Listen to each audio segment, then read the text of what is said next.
Back to my channel. ரொம்ப useful வீடியோலாம் இருக்குது, ஸ்கிப் பண்ணாமல் பாருங்கள். வாங்க வீடியோக்குள்ளே போகலாம். மீஷோலேருந்து ஸ்டோரேஜ் கண்டெய்னர் வாங்கணும் அப்படின்னு சொல்லிட்டு நானும் நினச்சிட்டு பார்த்து வச்சுட்டே இருந்தேன்.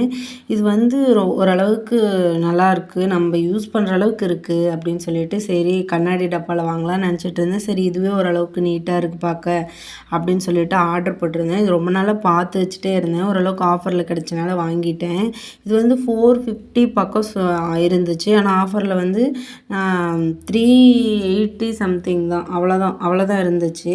முன்னாடி டிசைன் ஆகட்டும், அப்புறமேட்டு அதுக்கான பேக்கேஜ் எல்லாம் அவ்வளோ சூப்பராக பண்ணியிருந்தாங்க. ஒவ்வொரு டப்பாவுக்குமே அவ்வளோ க்ளீனாக பேக்கேஜ் பண்ணியிருந்தாங்க.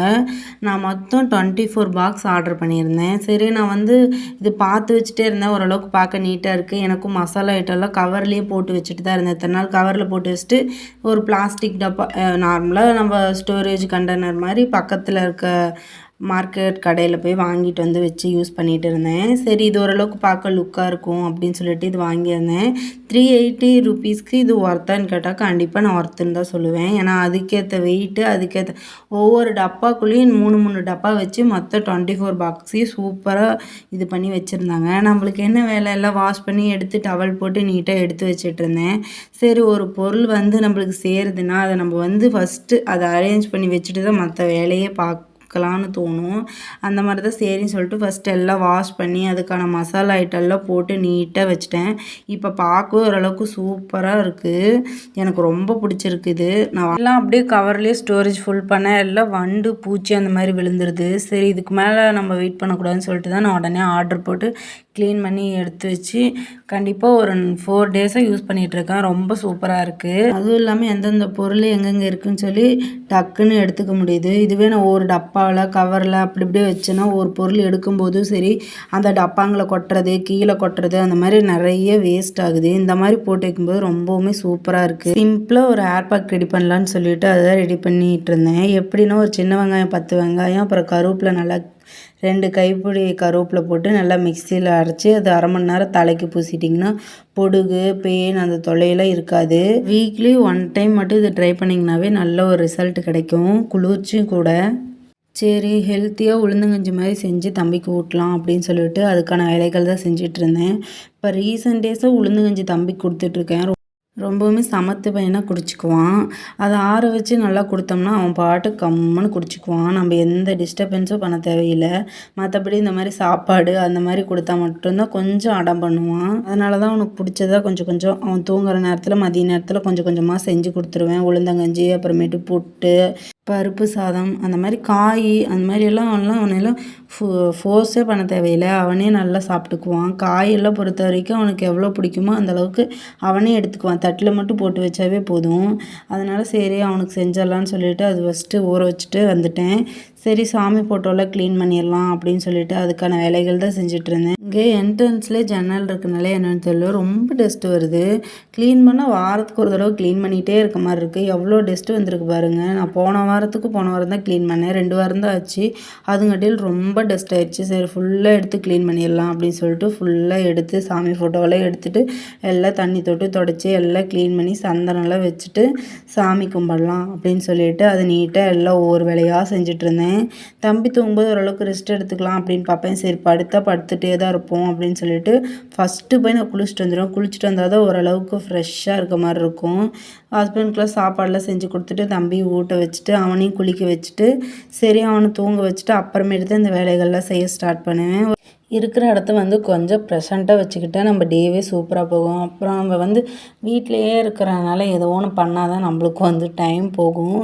நீங்களும் என்ன மாதிரி இருந்தீங்கன்னா மறக்காமல் கமெண்ட் பண்ணுங்கள். சரி சொல்லிவிட்டு எல்லாம் டெக்கரேஷன்லாம் பண்ணி முடிச்சுட்டு சாமி ஃபோட்டோக்குள்ளே எடுத்துகிட்டு போய் வச்சுட்டேன். எப்போயும் கட்டி தான் வைப்பேன். சரி இந்த டைம் இப்படி வைக்கலாம் அப்படின்னு சொல்லிட்டு சரின்னு சொல்லிட்டு இந்த மாதிரி வச்சிட்ருந்தேன். ஃபஸ்ட் டைம் நான் பூவெல்லாம் கட்டும்போது எப்படின்னா வச்சுக்கோங்களேன், சும்மா இலை அந்த மாதிரிலாம் எடுத்து கட்டுவேன். அப்புறம் கோயிலெல்லாம் பூ கட்ட கூப்பிடுவாங்க, கட்டுவேன். வரவே வராது ஸ்டார்டிங்லாம். அப்புறம் இப்போல்லாம் எப்படினாலும் கட்டிடுறது. முதல்ல ஒரு நூல், இந்த நூல் தான், அதனால தான் நம்மளால் கட்ட முடியல அப்படின்லாம் சொல்லி நினச்சிட்ருப்பேன். அப்புறமேட்டு இப்போல்லாம் எந்த நூல் கொடுத்தாலுமே கட்டிடுறேன். ஓகே, சாமியெல்லாம் பூவெல்லாம் டெக்கரேஷன்லாம் முடிஞ்சு விளக்கு பற்றி அப்புறமேட்டு கற்பூரம் அப்புறம் சாம்பிராணி அதெல்லாம் பற்றி நல்லா ப்ரெசண்ட்டாகவே டேவை ஸ்டார்ட் பண்ணியாச்சு. தூங்கும்போது உளுந்தங்கஞ்செல்லாம் செஞ்சு வச்சிடலாம் அப்படின்னு சொல்லிட்டு அதுக்கான வேலைகள் தான் செய்யலாம்னு சொல்லிட்டு போயிட்டேன். உளுந்தும் நல்லா ஊறி வந்துருச்சு. உளுந்து பச்சரிசி ரெண்டும் நல்லா வாஷ் பண்ணி ஊற வச்சுருந்தனால நல்லா நீட்டாக ஊறி வந்துருச்சு. தேங்காய் வந்து எல்லாம் திருவி சேர்த்துக்குவாங்க. நான் அப்படி சேர்த்துக்க மாட்டேன். ஏன்னா தம்பிக்கும் கொடுக்குறனால தம்பிக்கு வந்து 1½ இயர் தான் ஆகுது. அதனால் அப்படின்றனால தொண்டையில் கிண்டையில் சிக்கிக்கொண்டனால நான் அப்படியே வந்து பொடிசாக நறுக்கி அப்படியே மிக்சிலேயே அரைச்சேன்னா அதுக்கான டேஸ்ட்டும் சூப்பராக இருக்கும். இந்த மாதிரி தான் இத்தனை நாளாக கொடுத்துட்ருக்கேன். நல்லாயிருக்கு. நல்லா அது வந்து நல்லா மிக்ஸ் பண்ணி அரைச்சதுக்கப்புறம் நல்லா மிக்ஸ் பண்ணி அடுப்பில் வச்சு நல்லா கை வச்சு கிண்டிகிட்டே இருக்கணும். இல்லைன்னா ஒரு கட்டியாக ஆன மாதிரி ஆகிடும். நல்லா கிண்டிகிட்டே இருந்திங்கன்னா சூப்பரான உளுந்தங்கஞ்சி ரெடி ஆயிடும். தேவையான அளவுக்கு நாட்டு சர்க்கரை இல்லைன்னா ஒயிட் சுகர் போட்டு நல்லா கொதித்து வந்த உடனே ஏலக்காய் தூள் சேர்த்து அப்புறமேட்டு உங்களுக்கு தேவையான நட்ஸு போட்டு நல்லா கிண்டி விட்டிங்கன்னா சூப்பரான ஹெல்த்தியான உளுந்தங்கஞ்சி ரெடி ஆயிடும். மறக்காமல் இந்த மாதிரி எல்லாம் ட்ரை பண்ணி கொடுங்க குழந்தைங்களுக்கு. ஏன்னா ரொம்பவுமே ஹெல்த்தி. ஏன்னா கடைங்களெல்லாம் வாங்கி தரதோட இந்த மாதிரி செஞ்சு கொடுத்தீங்கன்னா அவங்களுமே விரும்பி சாப்பிடுவாங்க. உள்ளே போகும்போது எங்கள் அம்மா இந்த மாதிரியெல்லாம் உளுந்தங்கஞ்சி தான் காய்ச்சி கொடுப்பாங்க. மார்னிங் எழுந்திரிச்சுன்னா எங்களுக்கெல்லாம் டீயெல்லாம் இல்லை, இந்த மாதிரி உளுந்தங்கஞ்சி தான் காய்ச்சி கொடுப்பாங்க. ரொம்பவுமே சூப்பராக இருக்கும். ஆனால் செய்கிறது இவ்வளோ ஈஸின்னு அப்போல்லாம் தெரியாது. செஞ்சு பழகணுன்னு இதுவே ரொம்ப ஃபேவரட் ஆயிடுச்சு.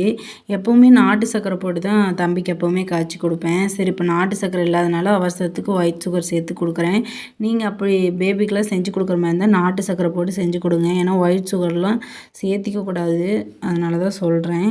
ஏதோ அவசரத்துக்கு சேர்த்திக்கலாம். ஆனால் ரொம்ப இதுவே யூஸ் பண்ணிகிட்டே இருக்கிற மாதிரி இருந்தால் கண்டிப்பாக அவாய்ட் பண்ணிடுங்க. பக்கத்தில் ஒரு கடைக்கு போயிருந்தேன். சும்மா எப்பயும் போல் ஒரு மளிகை கடைக்கு தான் போயிருந்தேன். சரின்னு சொல்லிட்டு இப்போ விநாயகர் சதுர்த்தி முடிஞ்சு இல்லையா, அதுக்கு வந்து கொழுக்கட்டை செய்யலாம் அப்படின்னு சொல்லிட்டு மாவு வாங்கலாம்னு சொல்லிட்டு போய் வாங்கிட்டு வந்துட்டேன். எல்லாம் அதுக்கான தேவையான பொருளை எல்லாம் வாங்கிட்டு வந்துட்டேன். வீட்டில் வந்து எக்ஸ்பிரி டேட் பார்த்தா 4 முடிய போகுது. சரி, கடையில் போய் கொடுக்கலாம் அப்படின்னு சொல்லிட்டு கொடுத்ததுக்கு அவங்க என்னன்றாங்க, அதெல்லாம் இல்லை யூஸ் பண்ணலாம் அப்படின்றாங்க. என்னடா இவ்வளோ அசால்ட்டாக சொல்கிறாங்க. அதனால் நீங்கள் எப்போவுமே எக்ஸ்பிரி டேட் பார்த்து இந்த பொருளுனாலும் வாங்குங்க. ஏன்னா எக்ஸ்பிரி டேட் ரொம்பவுமே முக்கியம். ஆனால் அப்போல்லாம் ஏன் வாங்கினாங்கன்னா அப்போல்லாம் இந்த மாதிரியெல்லாம் இல்லை. இப்போல்லாம் வந்து ஜென்ரேஷன் ரொம்பவுமே மாறிடுச்சு. எக்ஸ்பிரி டேட்டு எல்லாமே போட்டு தான் வந்து பிரிண்ட் பண்ணி தராங்க. நம்ம அதை பார்த்து நம்ம யூஸ் பண்ணிக்கிறது ரொம்பவுமே உடம்புக்கு நல்லது. நம்மளும் இந்த வீடியோட எண்டுக்கு வந்துட்டோம். பிடிச்சிருந்தா மறக்காமல் லைக் பண்ணி கமெண்ட் பண்ணி சப்ஸ்கிரைப் பண்ணி இன்னொரு இன்ட்ரெஸ்டிங்கான விலாகில் பார்க்கலாம். பாய்.